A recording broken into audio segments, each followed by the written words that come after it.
Honorable zake ab'opposition bamutabukidde era nga batandise dde okumwemulugunyako akatambi ogenda kubanga okafuna maaso omuyimbi Geoffrey Rutaya avuddeyo n'asonga mu bwala Honorable Kasolo nti yali emabega wamma w'obutawangula kalulu ke kakuuto nabyo ogenda kubanga obifuna maaso Bobi Wine naye mbiina wamma nga bamutwalira ddala speed mukyala Fifida Queen naye avuddeyo n'atabuka era nga awadde ensonga ze lwaki avuddeyo n'akangula eddoboozi byonna ogenda kubanga obifuna maaso Rose Abraham avuddeyo n'asekeerawo bonna abaaganya okumulondera abategeeza nti okumulonda kibadde kiyamba mmwe wabula kibadde tekiyamba ye mugamba mutya mwasibye mutya abantu bange kansubire nti muli bulungi ba mikwano ng'enkola yaffe mbasaba video nomujimpe like era nensaba gwe wenna atanaba kusubscribinga wano ku Suvia News Extra nti mukwano subscribinga era onyigene mu notification bell mesuwanga byonna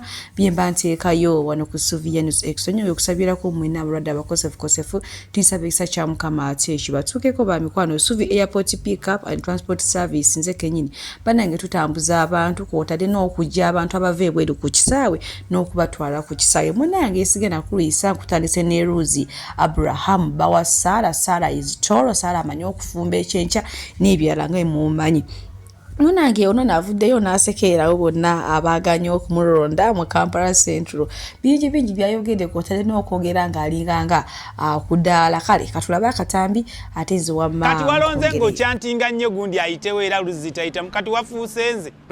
tubagamba ebyobufuzi byawedde kati kukola akazigo kawulira akayumba kaako kawulira ebyobufuzi byawedde ndi Muhammad Neya gategwe tubadde tubaagaliza ebirungi ne babifiirwa naye kati tubagamba biwedde tukole akazigo kawulira buli omwe ennaku egenda kukulumira mu kazigo ko nga toyina na ssuubi oba oli awo olowooza badde oyamba Luzzi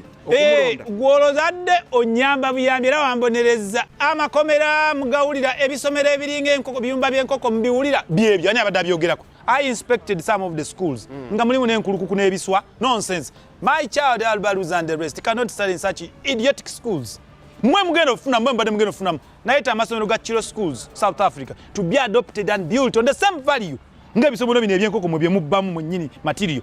Nti government adopt a proper school structure. Ng'omuntu wagenda kusomera agifiiringa nti somero. Tewali abadde agenda kuzimba ebyo city schools gasiya nga bwendi. Akazigo kawulira ka transport yo kawulira rent yo muwulira okupangisa okuwulira bijjo tubagamba nopangisa ennyumba myaka 10 erina kuba yiyo ambabuuza ntukatakali omukawulira sinza akawulira nze nsula bulungi nzijidde Muhammad neyagala amakomera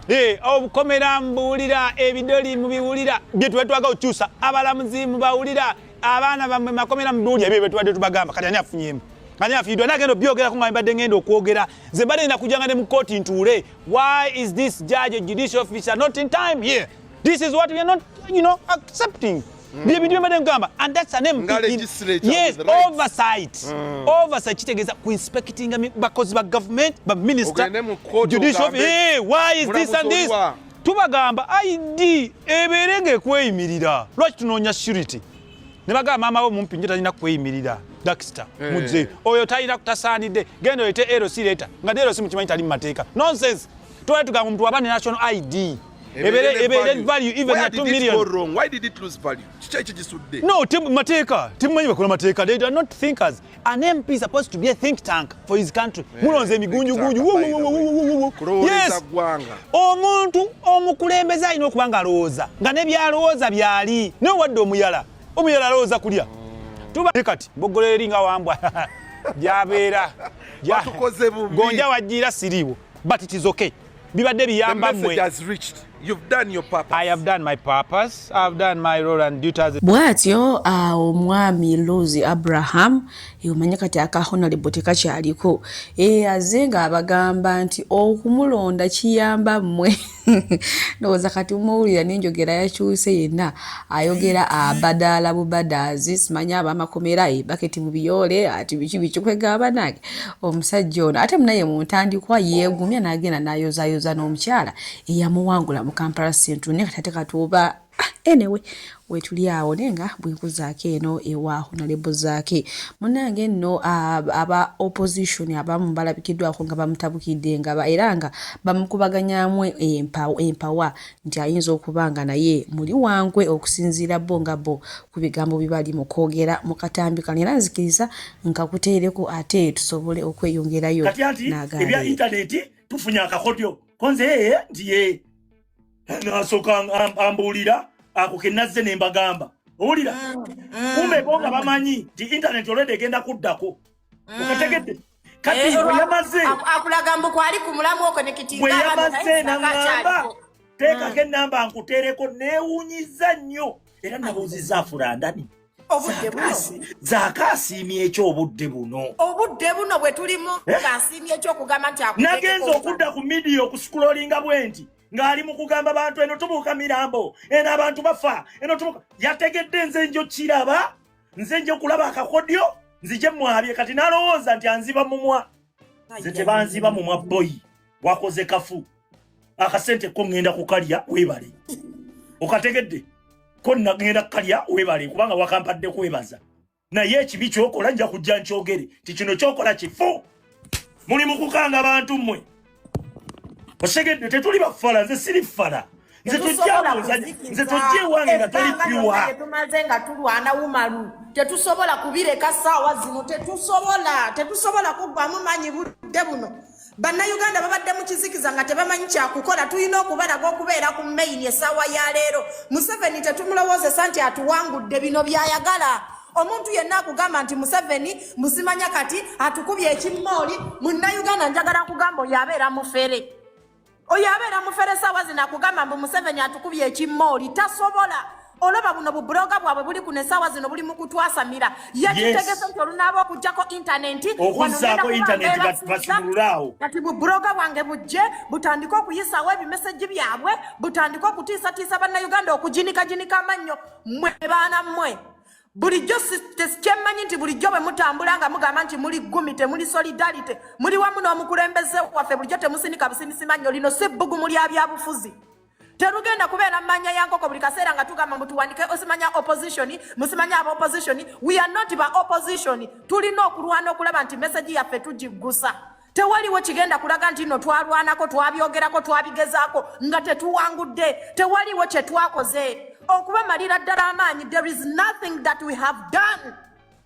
nga tetunnaba kubeera ku kkubo na kugamba nti nno tunyiikizaamu tewaliwo kye twakoze yadde akatono era temukera ku makya ne mugamba we have awo nno wetutuuse bantu bange eri omubaka honorable zaake era nga kati ye MP w'Emityana abantu bose basanyufu yadde n'akatono mbwe eri ekikolwa kye yakoze naye munayinala akatambi ng'ataakubiriza abantu kitugende tubanje akalulu k'omukulembeze kati yeewuma Suvi Airport Pick Up and Transport Service bakasitoma baffe abalungi nyongera okubajjukiza nti emiwendo gyo twagisaliddeko ddala nga woolabaawo ate nsiiba nkibagamba nti booking Suvi Airport Pick Up and Transport Service mukwano nze siseererako ddala oyagala kugenda mu kyalo oyagala kukima mu kyalo oyagala genda ku pate oyagala genda ku birthday oyagala kulya ku zizo kiki oyagala okulya oyagala kunona ku kisaawe oyagala kutwala ku kisaawe booking Suvi Airport Pick Up and Transport Service ate badiyale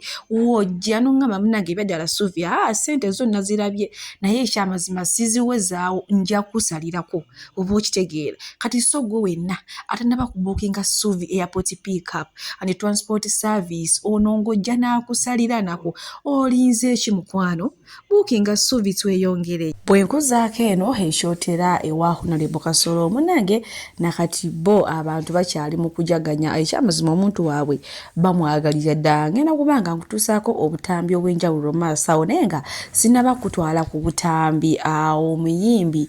Geoffrey Tayavuddeyo n'agamba nti omuntu ali emabega w'okugwa kwe oba ow'obutawangula omwami ono Honorable Kasolo munnange sigenda kubanga mbingiramu nesooka olabe akatambi maaso wano ng'ate Honorable Kasolo bamwozaayoza kw'otadde n'okumwebaza okuba nti musajja atya Katonda okubanga olemerako bannange balwanyisizza omwami wange bamulwanyisizza kuva waggulu wansi mu mbiriizi naye omwami wange alemeddeko webale bavumye omwami wange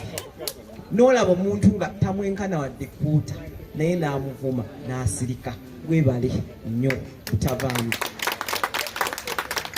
njagala kwebaza omwami wange nti nga byonna bigenda mu maaso talese Katonda we mu mbeera eno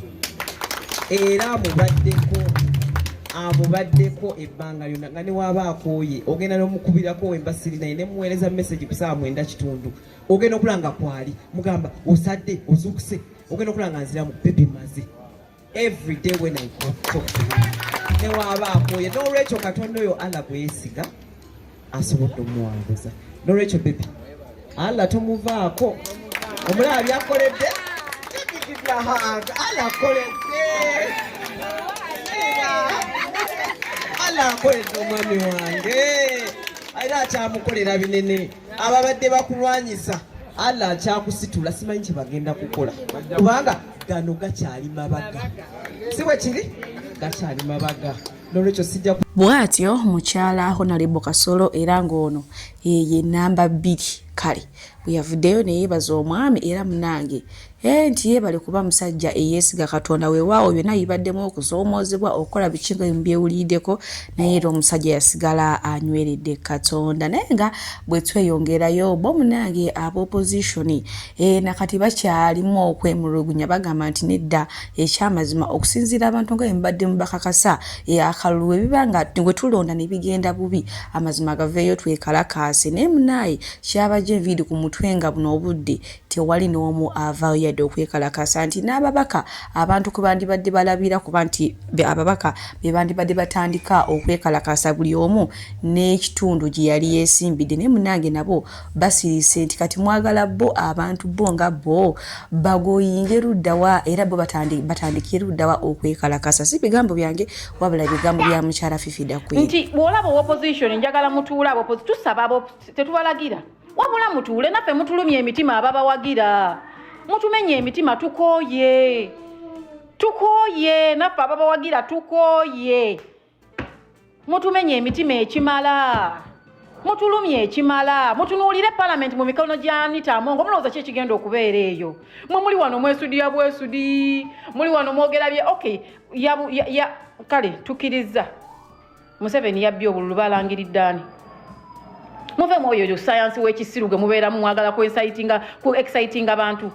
ogamba yabubye tukkiriza balangiridde ani gwe omwana we bamubuuza mu kibiina essaawa eno pulezidenti w'eggwanga yaani wadde tannalayira era akyali Museveni ate agenda kulayira kitegeeza tutandika okukkiriza mutereeze ebisobye gw'omanye ekigenda obeera mu parliament I also doubt, I am telling you. Gotunulira ababaka bonna be baakubye akalulu. What are they doing? Tewali ayimiriddeko Kabanja nga mubadde nga mweyogeza. Tugenda ku street Kabanja. Mwe lwaki temutukulembera? Lwaki temutukulembera mu ababaka ba parliament? Nga abaana tebannabana kugendayo. Lwaki ababaka ba parliament abagudde akalulu si mwe musooka ku makubo? Kubanga namwe mwabadde kubyammwe tunulira ono ng'akaaba Lutamaguzi singa Lutamaguzi kati ali ku kkubo ng'abe Nakaseke kala abaleese njagala twogere ng'ebintu mu reality tulemenga kuzza bintu mu firimu abantu bwe boogerako nga muwooza oyo yalya mmwe muleetedde abantu okuva ku Bobby kuvuma abantu kugoba abantu bategeera abamawulire ne bagenda abategeera bwe bamala okugenda nga mweyogeza oyo yalya mu nsi olukwe oyo unsubscribe from their channel abo mubakyawe azifu obadde olina kyomuwa buli muntu mu kalulu yeetaagisa kino tuzzenga tukyogeza buli muntu yeetaagisa mulaga abantu nti temubeetaaga tebalina makulu bwe bamala okugenda gye bagenze ate ne mubaddako ne mubaleekaanira in politics every vote counts oba musiru oba mugezi gwe kikulu kasitooka mujjako akalulu bino gwe tugoba mu ntebe byatusinga abeera n'abasajja be ne tukomplaininga gundi yabyeze gundi yakola bweti ye n'asirika n'amala okugusa akalulu ke kubanga akimanyi bw'akuba Lumumba hands down Lumumba ayina abantu be mwalabye kye yakoze ebusoga bwe yagenzeyo mu ntalo eziriyo yaziyimiridde masekati n'abagamba abasoga mulekeraawo okweyawula lwaki Kadaaga tali wano teyakyogedde kubanga mbw ayagala nnyo Kadaaga yakyogedde ng'abala kalulu ke ng'alaba kafa oyo ye munnabyabufuzi omutuufu naye mmwe mweyuza bweyuza gwe n'oyimirira mu kitundu oyo simanya ye omusajja oyo guba myaka lwoyo wewe obutambala oyo n'ogamba wano wakalu ayagala waatwalewo